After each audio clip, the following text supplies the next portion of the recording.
Le lendemain, 20 juillet 2012 donc, je continue ma petite aventure. Je traverse différents villages, je vois des petites fleurs, des fontaines. Typiquement, c'est ce qu'on trouve assez souvent dans les villages de Provence. Mon sac en fond, mon bâton, mon chapeau, mes chaussures. J'ai un total d'environ 14 ou 15 kilos en comptant la nourriture et l'eau pour 3 jours environ d'autonomie complète. Je ne ferai pas de liste détaillée du matériel. Euh, J'ai modifié en cours de route, viré des choses, rajouté d'autres petit à petit. J'ai en orange sur ce petit muret mon carnet dans lequel j'écris 3 bricoles et j'ai également écrit chaque jour le lieu où je dormais avec une petite impression s'il y avait lieu. Et juste à côté, on voit très mal, mais il y a un petit personnage en plastique. C'est un E.T., l'effigie de l'extraterrestre, avec un sac. Je l'ai depuis très longtemps et j'ai eu l'idée de le prendre en photo à différents endroits. Un extraterrestre qui voyage, ça me correspondait à peu près à ce moment-là dans mon état d'esprit. Dans mon carnet de voyage, avec le recul, je me rends compte qu'il n'y a quasiment jamais de date et très peu de description réellement de ce qui s'est passé dans mes journées. Un extrait de début d'aventure. Un renard surpris s'enfuit et bondit. Sur un sentier, un serpent trop lent se prélasse. Aucun mouvement cependant. Le serpent, sans tête, sert de cachette à 1000 fourmis. Et en relisant ça, je visualise vraiment exactement le moment où c'était, les sensations que j'ai eues. Euh, et je constate que quasiment toutes mes notes sont un peu sur ce modèle. Deux chamois, je les vois, et pris d'effroi, fuis de moi. Me restent les mois. Arbre, je te remercie de me prêter tes fruits. Sous tes branches, un peu d'air, tandis que je me régale de ta chair. Je me souviens ici, il y avait quelques cerisiers dans un champ, pas des cerisiers exploités, des cerises qui tombaient par terre. Il faisait très chaud et à l'ombre du cerisier, j'ai donc succombé aux délices de la chair. Toujours au début du journal, le 7e jour, ils ne firent rien, mais comment combler tout ce temps? La sieste, le sommeil m'échappe. Manger, j'ai si peu et guère d'appétit. Trop chaud pour explorer. Écrits, pensées et mots croisés. Attendre pour que mon corps ne cède pas. Un peu plus tard, j'écris: le bâton, c'est mon bâton, mais il ne m'appartient pas. Si je dis mon pour mon bâton, c'est parce qu'il marche dans mes pas. Bien dans ma main, demande rien. Où donc je vais, où donc il va? Je l'ai trouvé, il m'a trouvé. On ne pouvait pas en rester là. Il n'a pas de nom, il est juste là, comme une jambe au bout du bras. Pas en acier, ni en alu. Bâton, il est tout de bois. Pour pas glisser, pour pas tomber, son aide, il donne maintes fois. Toujours des fontaines, essentielles pour récupérer de l'eau potable. Quand il n'y a pas de fontaine ou de source, je toque chez l'habitant tout simplement et je dis bonjour, excusez-moi, pourriez-vous remplir ma gourde? Au fil du voyage, j'ai vu beaucoup de jouets abandonnés, je les ai pris parfois en photo. Pareil, ça attise l'imaginaire. Mon barda à côté d'un lieu remarquable. Et la façon dont je dors, parfois, sur le tapis qu'on distingue en bas et dans un duvet très léger. La barbe glorieuse que je porte n'est plus. Je l'ai sacrifiée il y a environ 2 ans quand je suis rentré au sapeur-pompier volontaire. Et oui, la barbe, c'est pas une interdiction physique, c'est une interdiction de sécurité. Quand on met le masque, les aéris, les appareils de respiration individuelle, le masque doit coller à la peau pour éviter toute intrusion de particules ou que l'air ne s'échappe. Et donc, il faut être rasé pour que ça colle à la peau. C'est pas du tout pour pas que ça brûle ou quoi que ce soit. Parenthèse finie. Une autre façon de monter le tarp, quand je veux l'ouvrir, j'ai donc mon bâton et un petit piquet de toile de tente. Mon bâton sert de piquet principal. Ce bâton, je l'ai trouvé au Mont Ventoux, par terre, au milieu d'un tas de branches d'arbres. Je ne sais pas si on voit bien sur cette image, mais il est torsadé, roulé sur lui-même. Ça fait un peu bâton de sorcier. Et il est extrêmement léger comme du bois flotté. Je ne sais pas comment il a été créé dans ce tas de bois du Mont Ventoux, mais le fait est qu'il était là, et parfaitement à la bonne hauteur pour un bâton de marche. Et donc mon installation typique, c'est ça, la tarpe en position plutôt ouverte, le plastique au sol, par-dessus le tapis, mon barda et le duvet, et parfois un sursac en fonction de la météo, de la température ou d'autres. Dans cette cabane, il y avait une chauve-souris, ou plusieurs même, et je n'ai pas voulu être à l'intérieur, non pas par peur de la chauve-souris, mais pour ne pas la déranger, puisque je ne sais pas si celle-ci est une espèce protégée, mais j'aime bien ne pas déranger les petites bestioles. Donc je l'ai remarqué, j'ai pris une photo et je l'ai laissé tranquille. Voici mon fameux E.T., un repère de chasseur qui pour une fois a une utilité. Je dors là-dedans, encore une fois, pour m'abriter du vent, qui est assez présent ici. J'aurais pu redescendre un peu dans la vallée, mais j'avais envie de dormir plutôt sur les montagnes ou collines. J'en ai profité pour ramasser, je sais pas, une quinzaine de douilles qui traînaient partout. Ça, c'est pas top. Différents paysages, des Alpes, c'est pas moche. La ligne de partage des eaux, nous nous trouvons actuellement à mi-distance entre l'Atlantique et la Méditerranée. Ce panneau est sorti vraiment au milieu de nulle part, au détour d'un sentier, je tombe là-dessus. C'est vraiment l'endroit où tu t'attends pas à voir ce genre de panneau. Ici, une maison d'été pour des camps ou d'autres choses, mais qui curieusement était totalement fermée. Et sur la porte, on voit en rouge, attention aux maisons piégées, mines, explosifs, danger. Alors c'est probablement faux, c'est pour empêcher les gens d'entrer par effraction. Et heureusement, la petite fontaine qui était à côté, la source, était toujours disponible. Un peu plus tard, j'arrive en Lozère, et en Lozère, je fais une petite pause de quelques jours à... Ça s'appelle Bec de Jeu, c'est un endroit où j'avais travaillé précédemment quand j'étais en Lozère, je sais pas, 2-3 ans auparavant. C'est un lieu d'accueil pour des jeunes euh, qui sont en camp, par exemple des Parisiens qui viennent découvrir la nature. Et l'un des animateurs, l'un des responsables de ce lieu me prête sa caravane pour me poser quelques jours, le temps de reprendre des forces, des esprits, décider dans quel sens on va plus tard. Ici, dans le Gévaudan, après avoir croisé plusieurs personnes me dévisageant, j'écris ceci dans mon carnet. Curieux messieurs, ne vous méprenez pas. Du Gévaudan, la bête, ce n'est pas moi. Vous me voyez, velu de visage. Reculez-vous, moi, bien moins sage. Je prends vos trot, ignore vos barrières. Alors si j'étais vous, messieurs, arrière. Je viens dévorer vos enfants tout vivants. J'arriverai et partirai comme le vent. Et vous, jeune dame, priez soirée d'hiver. Avec ce dur bâton, je surprends par derrière.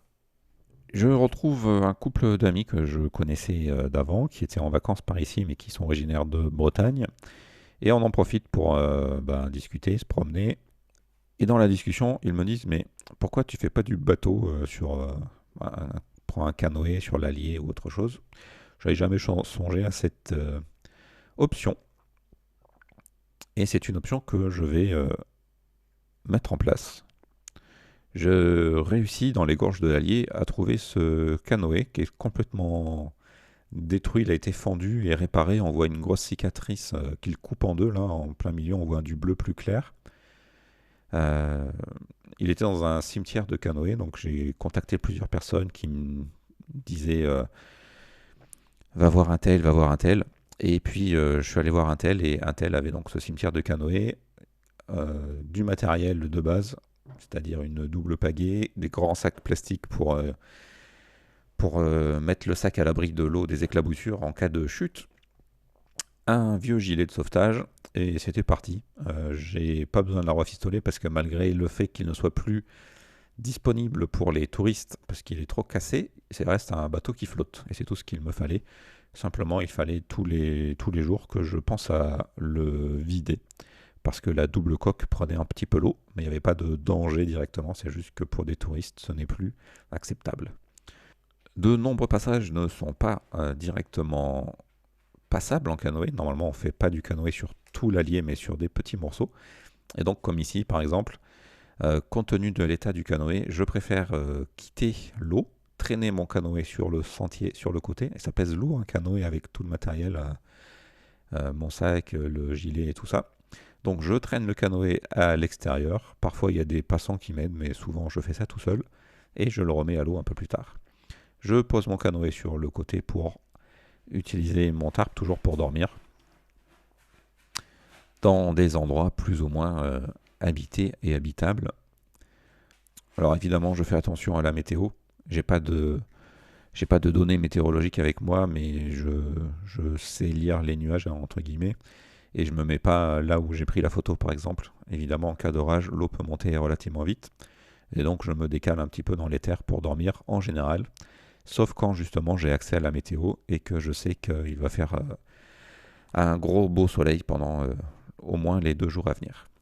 À ce point-là, je retrouve le couple d'amis précédemment cité et on va se faire un petit trip en canoë. Euh, un autre type de montage de tarp, plus en tente canadienne entre guillemets. Quand le sol est très dur, ben, on plante pas la tarp, on met des poids aux angles. Il suffit juste d'avoir quelques points d'attache et tout va bien. La route continue. Je rebaptise le canoë plante de pied, puisque c'est mon canoë, c'est pas une location, je l'ai acheté, je le possède, c'est mon objet. Cependant, plus je fais du canoë et plus je me rends compte que je rate tout le paysage en fait, puisque quand on est dans le lit de la rivière, on ne voit que le lit de la rivière, évidemment. Alors c'est une expérience très très intéressante, évidemment, mais j'ai bien envie de lâcher mon canoë. Je sais pas si on constate de photo en photo, le tarp est de mieux en mieux tendu, de mieux en mieux monté. Alors ici, en plus du tarp, j'ai un hamac que j'utilise parfois quand la nature s'y prête. Le hamac est très pratique puisque du coup on n'est pas soumis aux caprices du sol, à l'humidité, et on est isolé de tout ce qui traîne par terre, des insectes, des rampants et d'autres animaux gluants. Petit détour par tour. En stop, j'ai laissé mon canoë caché derrière un buisson. Je brûle également, puisque je fais du canoë toute la journée, et donc on peut constater que les 2 mains qui sont constamment mouillées et exposées, puisqu'elles tiennent les rames, ont pris cher, tandis que le reste de mon corps que j'abrite sous une chemise est tout à fait blanchâtre à côté. Pour éviter de brûler davantage, je fais un trou dans mes chemises et j'essaye de passer un pouce dans la couture pour couvrir de mes mains. Et je me blesse. Je me blesse avec mon canoë en passant euh, une, euh, une goulée. Le canoë, j'avais les 2 pieds dans l'eau, le canoë est parti devant. Et en glissant, je me suis pris un rocher qui m'a fait bien bien mal et qui m'a rappelé à l'ordre sur des règles de sécurité de base. En l'occurrence, être extrêmement prudent à chaque pas, si on veut en faire plusieurs. Ma popote, typique, une boîte de conserve, un petit feu, le couteau Mora qui est planté à droite là, et mon petit iti. Alors je dis typique la boîte de conserve, mais en fait c'est faux. Quasiment tous les jours j'ai mangé froid. Je mange des fruits, des légumes, du pain, des céréales, des choses qui ne se cuisinent pas. Donc là par exemple, ce que j'expliquais tout à l'heure, je dors ici, sachant que je sais qu'il n'y aura pas de risque météorologique particulier puisque j'ai discuté avec des gens dans la journée. Et c'est plein de moustiques, et donc je bricole pour poser la moustiquaire sur ma tête, puisque le reste du corps de toute façon est dans le duvet, le sac de couchage. Donc il y a vraiment que la tête et les bras en fait qui prennent les moustiques. La nuit il fait relativement frais. Le matin je me lève avec le soleil, hein, donc très tôt, 5h, 6h parfois. C'est excellent pour observer la faune. Beaucoup de daims, de biches, de sangliers, de renards, parfois quelques écureuils. Euh, Pratiquement tous les jours, j'en vois. Une autre façon de poser le canoë pour m'abriter, j'essaye plusieurs trucs. J'essaye de mettre le canoë en travers, mais il est trop lourd par rapport à mon bâton. J'ai pas envie de prendre trop de risques qui me tombent sur la tête pendant que je dors, et d'autres éléments. Voilà. Moustique. Pas bien, moustique. Un bras de la rivière qui est recouvert de lentilles d'eau, je pense. Et la Loire, avec les fameux chemins de halage. Donc l'Allier se jette dans la Loire. Donc je suis parti des gorges de l'Allier jusque dans la Loire. Et après, j'ai continué sur la Loire. Les fameuses gabarres, des barques à fond plat qui permettent de passer par-dessus les bancs de sable, alors que les barques plus classiques avec un fond pointu, je ne sais pas comment ça s'appelle, mais en tout cas c'est pas un fond plat, ne permettent pas une navigation aisée sur la Loire. J'ai pas utilisé ces écluses avec mon canoë, je faisais le tour à chaque fois.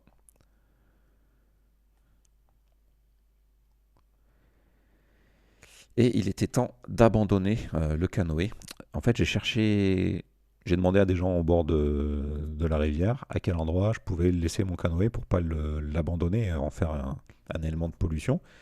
Et on m'a dit d'aller demander à un loueur de canoë, puisqu'on est encore en été.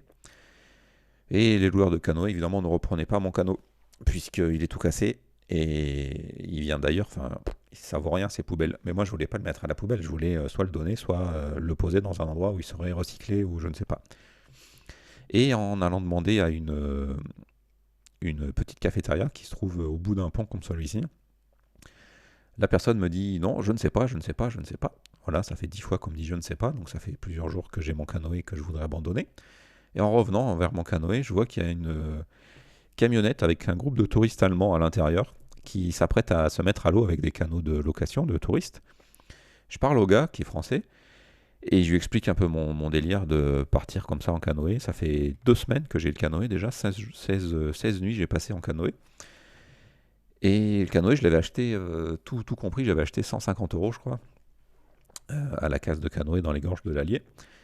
Et le gars, il est intrigué, fasciné, amusé. Et il me dit ok, pas de souci, je te reprends tout ton matériel de canoë et je te file 100 euros.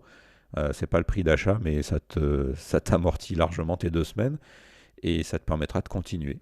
Allez, à faire fête, je continue donc à pied. J'écris aussi 42 jours, 42 nuits, 42. La réponse à tous les mystères de la vie.